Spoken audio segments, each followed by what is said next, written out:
Movie की शुरुआत में हम जोना नाम के एक लड़के को देखते हैं। जोना के पेरेंट्स की एक एक्सीडेंट में डेथ हो गई थी, इसलिए जोना अपने पेरेंट्स को याद करने के लिए उनकी फोटो को देखता है। जोना के पेरेंट्स ने कई लोन्स भी लिए थे, इसलिए उनकी डेथ के बाद वो लोन जोना को चुकाना था, जिससे जोना काफी परेशान रहता था क्योंकि उसके पास इतने पैसे नहीं थे। एक दिन जब जोना अपने पेरेंट्स की फोटो देख रहा होता है, तब उसके दोस्त रिचर्ड का फोन आता है। जोना उस फोन को उठाता है।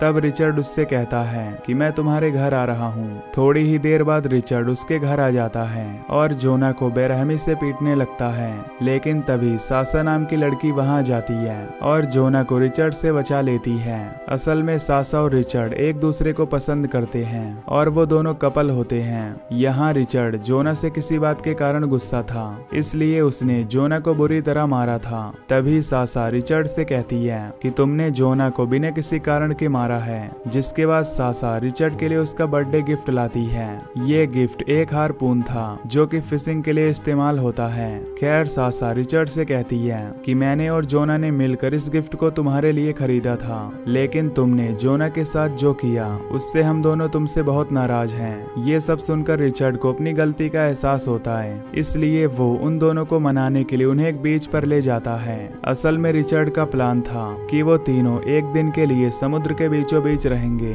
और एंजॉय करेंगे। यहाँ हमें पता चलता है कि रिचर्ड के पिता बहुत अमीर और काफी खतरनाक इंसान हैं। साथ ही रिचर्ड अपने दोस्त जोना को पैसे देकर उसकी मदद भी किया करता है। खैर वो सभी बोट में बैठकर समुद्र में घूमने निकल जाते हैं। तब सासा रिचर्ड से कहती है कि हम दोनों तुम्हें इतनी आसानी से माफ नहीं करेंगे क्योंकि तुमने जोना के फेस पर बुरी तरह मारा था। इसलिए रिचर्ड कहता है कि तुम दोनों मुझे एक एक पंच मारकर बदला ले सकते हो ताकि हम तीनों फिर से नई शुरुआत कर सकें। जोना को ये आइडिया बहुत अच्छा लगता है और वो रिचर्ड को मारने के लिए तैयार हो जाता है, जिस पर रिचर्ड भी खुशी खुशी उससे मार खाता है। साथ ही सासा भी रिचर्ड को फेस पर थप्पड़ मारती है। इसके बाद वो तीनों अपनी ट्रिप का मजा लेते हुए ड्रिंक करते हैं और गेम खेलकर एंजॉय करने लगते हैं। थोड़ी दूर जाने के बाद सासा सन बाथ लेने लगती है। दूसरी तरफ जोना और रिचर्ड एक साथ बैठकर आपस में बातें करने लगते हैं। तब जोना रिचर्ड से पूछता है कि आखिर तुमने मुझे क्यों मारा था, जिस पर रिचर्ड बताता है कि मुझे तुम पर और सासा पर शक था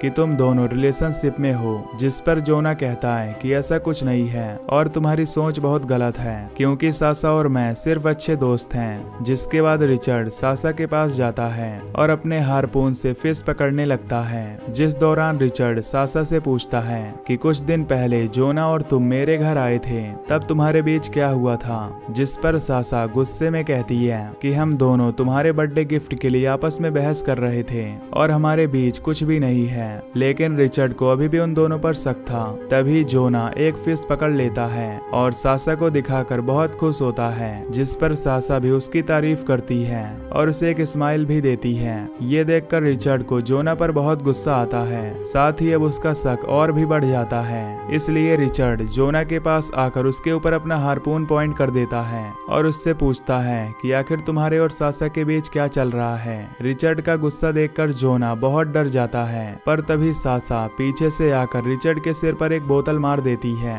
जिससे रिचर्ड बेहोश हो जाता है। ये देखकर जोना बहुत डर जाता है, जिस पर सासा कहती है कि अगर मैं रिचर्ड को नहीं मारती तो वो तुम्हें मार देता। लेकिन जोना को लगता है कि रिचर्ड उसे मारना नहीं चाहता था, बल्कि उसे सिर्फ डरा रहा था। इस बीच रिचर्ड को होश आ जाता है और वो जोना को एक पंच मार देता है, जिससे जोना समुद्र में गिर जाता है। जिसके बाद सासा रिचर्ड के ऊपर हारपून पॉइंट कर देती है, लेकिन रिचर्ड उस हारपून को पकड़ लेता है। तब सासा गलती से उस हारपून को चला देती है, जिससे तीर निकलकर सीधे जोना के हाथ में लग जाता है। सासा बोट के अंदर जाकर इमरजेंसी को कॉल करने लगती है, लेकिन रिचर्ड उसके पीछे आ जाता है और गुस्से में सासा का गला दबाने लगता है। लेकिन तभी जोना अपने हाथ से तीर निकाल कर अंदर आ जाता है और अपनी फ्रेंड को बचाने के लिए रिचर्ड के सिर पर हारपून से हमला कर देता है, जिससे रिचर्ड बेहोश हो जाता है और उसके सिर से खून बहने लगता है। ये देखकर वो दोनों ही डर जाते हैं, जिसके बाद वो रिचर्ड को बोट के बाहर वाले एरिया में ले आते हैं और आपस में बात करने लगते हैं कि अगर रिचर्ड जिंदा बच गया तो वो हमें जिंदा नहीं छोड़ेगा और अगर वो मर गया तो उसके पिता हमें मार डालेंगे। दोनों ही अब पूरी तरह से फंस चुके थे, इसलिए वो दोनों रिचर्ड के पिता से छुटकारा पाने का प्लान प्लान बनाने लगते हैं। इसके बाद हम देखते हैं कि रिचर्ड बोट के किनारे पर बेहोश पड़ा होता है और जोना बोट को हिलाकर उसे समुद्र में गिरा देता है। यहाँ दोनों को ही लग रहा था कि उन्होंने रिचर्ड को पानी में गिराकर उससे पीछा छुड़ा लिया है, लेकिन पानी में गिरने के कारण रिचर्ड को होश आ जाता है। तब वो दोनों रिचर्ड को जिंदा देखकर बुरी तरह डर जाते हैं। इसलिए जोना रिचर्ड पर हार्पून पॉइंट कर देता है और उसे मारने की धमकी देता है। ये देखकर रिचर्ड जोना से कहता है कि मेरे पास इस बोट की चाबी है और अगर तुमने मुझे मार दिया तो बोट की चाबी मेरे साथ ही डूब जाएगी, जिससे तुम दोनों हमेशा के लिए यहीं पर फंस जाओगे और फिर एक दिन तुम भी मर जाओगे। जिसके बाद रिचर्ड कहता है कि अगर तुम दोनों बोट पर मौजूद सभी हथियारों को समुद्र में फेंक दोगे तो मैं ऊपर आ जाऊंगा और सब कुछ भूल जाऊंगा, साथ ही हम तीनों अपने अपने रास्ते चले जाएंगे। ये सुनकर सासा उससे कहती है कि अगर हम तुम्हें बचा भी लें तो तुम अपने पिता को सब कुछ बता दोगे, जिससे वो हम दोनों को मार डालेंगे। इस बात पर रिचर्ड उन दोनों से वादा करता है कि वो कभी भी अपने पिता को इस इंसिडेंट के बारे में नहीं बताएगा। तब वो दोनों रिचर्ड की बातों पर विश्वास करके बोट पर मौजूद सभी पैनी धार वाले सामान को समुद्र में फेंकने लगते हैं। जब वो सब कुछ समुद्र में फेंक देते हैं तब रिचर्ड बोट पर आ जाता है, जहां रिचर्ड उस बोट को चालू करने लगता है, लेकिन अचानक से बोट खराब हो जाती है और चालू नहीं होती। अब वो तीनों इस गहरे समुद्र में फंस चुके थे। इसी तरह रात हो जाती है। तब रिचर्ड बोट पर मौजूद उस इमरजेंसी टेलीफोन से हेल्प मांगने की कोशिश करता है, लेकिन वो तीनों शहर से बहुत दूर आ चुके थे, जिस वजह से टेलीफोन में सिग्नल नहीं मिल रहा होता। ये देखकर रिचर्ड को बहुत गुस्सा आता है और वो जोना और सासा को दोष देता है। इस बात पर उन तीनों के बीच बहस होने लगती है और रिचर्ड गुस्से में आकर उस टेलीफोन को तोड़ देता है, जिसके बाद वो जोना के घायल हाथ में मारकर सासा पर गुस्सा होता है। तब सासा उससे कहती है कि तुम बहुत ही बुरे इंसान हो, क्योंकि तुम अपने गुस्से पर काबू नहीं कर सकते और तुमने गुस्से में आकर मेरा गला दबाने की कोशिश की थी, इसलिए मैं अब से तुम पर भरोसा नहीं कर सकती। इसके बाद रिचर्ड को एक डिब्बा मिलता है जिसमें वो पीने का पानी भरने लगता है, लेकिन तभी पीने का पानी भी खत्म हो जाता है, जिससे उन तीनों की परेशानी अब और बढ़ जाती है। साथ ही उनके पास खाने का भी कुछ ही सामान बचा हुआ था, क्योंकि वो यहाँ सिर्फ एक दिन का ही खाना लेकर आए थे। इस तरह वो तीनों उस थोड़े से खाने और पानी के साथ कुछ दिन निकाल लेते हैं, लेकिन अभी भी उनकी मदद करने वाला कोई नहीं आया था। फिर एक दिन रिचर्ड एक चिड़िया पर वार करके उसे बोट पर गिरा देता है और उसे मारकर एक डिब्बे में उसका खून इकट्ठा कर लेता है, जिसे वो तीनों अपनी प्यास बुझाने के लिए पीने लगते हैं। लेकिन जोना को खून पीने के बाद उल्टी होने लगती है। तभी रिचर्ड को याद आता है कि वो बोट पर एक शराब की बोतल लाया था, इसलिए वो जल्दी से उस बोतल को ढूंढकर अपने दोस्तों के पास ले आता है, जिसके बाद वो तीनों ड्रिंक करके अपना टाइम निकालने लगते हैं। यहाँ रिचर्ड जोना से पूछता है कि जब मैं पानी में था तब तुम्हें मुझसे डर लग रहा था, जिस पर जोना कहता है कि मुझे तुम्हारे कारण नहीं बल्कि तुम्हारे पिता के बारे में सोचकर डर लग रहा था, क्योंकि अगर तुम मर जाते तो तुम्हारे पिता हमें जिंदा नहीं छोड़ते। इसके बाद वो तीनों एक दूसरे से बातें करते हैं और मस्ती करने लगते हैं। तभी जोना अपने हाथ में लगे घाव को देखता है। तब उसे पता चलता है कि उसके घाव में इन्फेक्शन हो गया है और वो इन्फेक्शन उसके हाथ में फैल रहा है, जिससे जोना बहुत डर जाता है। इसलिए वो अपने घाव को साफ करने लगता है। जिसके बाद वो सोने की कोशिश करता है, लेकिन दर्द के कारण उसे नींद नहीं आ रही थी। जोना की हालत देखकर सासा और रिचर्ड आपस में बात करते हुए कहते हैं कि हमें जोना का हाथ काट देना चाहिए, वरना उसका इन्फेक्शन पूरे शरीर में फैल जाएगा।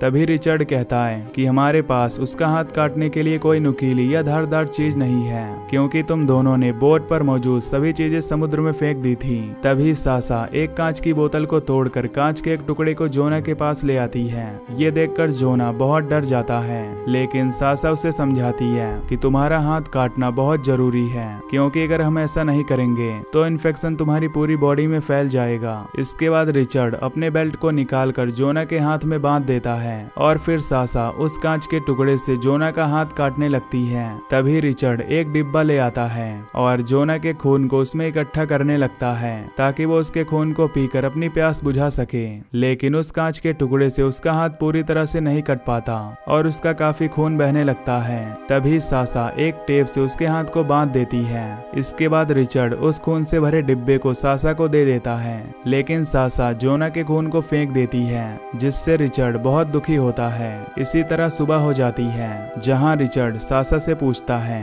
कि अगर जोना मर गया तो क्या हम उसका उसका मांस खा सकते हैं, जिस पर सासा कहती है कि हम ऐसा कभी नहीं करेंगे और तुम्हें इस बारे में नहीं सोचना चाहिए। अब रात में जोना की हालत और बिगड़ जाती है और उसकी पूरी बॉडी में दर्द होने लगता है। ये देखकर सासा जोना के पास जाकर उसे संभालने लगती है। तब जोना उससे कहता है कि अगर मुझे कुछ खाने के लिए नहीं मिला तो मैं मर जाऊंगा। ये सुनकर रिचर्ड को बहुत गुस्सा आता है। तब सासा उसे शांत कराती है। इसके बाद वो तीनों डिसाइड करते हैं कि उनमें से कोई एक अपनी जान देगा, जिससे वो 2 बचे हुए लोगों का खाना बन सके और उन्हें जिंदा रखने में मदद कर सके।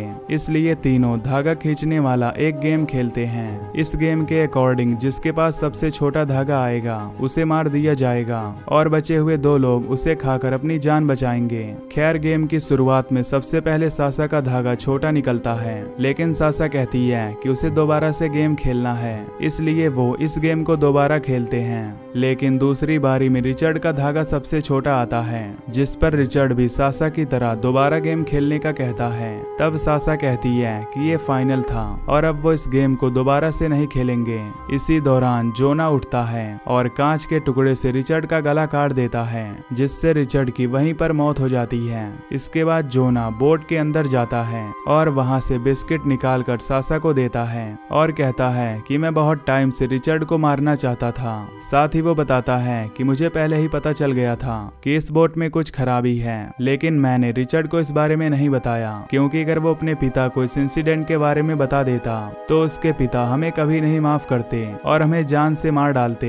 यहाँ सासा को जोना की असलियत पता चल जाती है और वो जोना के इस रूप को देखकर बुरी तरह डर जाती है। असल में जोना सासा को पसंद करता था, इसलिए रिचर्ड को उस पर शक हुआ था, लेकिन सासा इस बात को नहीं समझ पाई और जोना का साथ देने लगी। खैर, इसके बाद जोना बोट के फ्यूज को ठीक कर देता है, जिससे बोट चालू हो जाती है। पर तभी सासा जोना को पंच मारकर उसे समुद्र में फेंक देती है, जिससे जोना बोट के फैन के बीच में आ जाता है और उसकी मौत हो जाती है। अब सिर्फ सासा ही बची थी। वो यहाँ से निकलने के लिए बोट को दोबारा चालू करती है, पर जैसे ही वो उसका गियर डालती है तब बोट झटके से आगे बढ़ जाती है, जिससे सासा उस बोट से नीचे गिर जाती है और बोट वहाँ से निकल जाती है। यहाँ सासा समुद्र में अकेली फंस चुकी थी और अब उसके पास बोट भी नहीं थी, जिसका मतलब है कि सासा अपने दोस्तों की तरह यहीं पर मारी जाएगी और यहीं पर ये मूवी खत्म हो जाती है।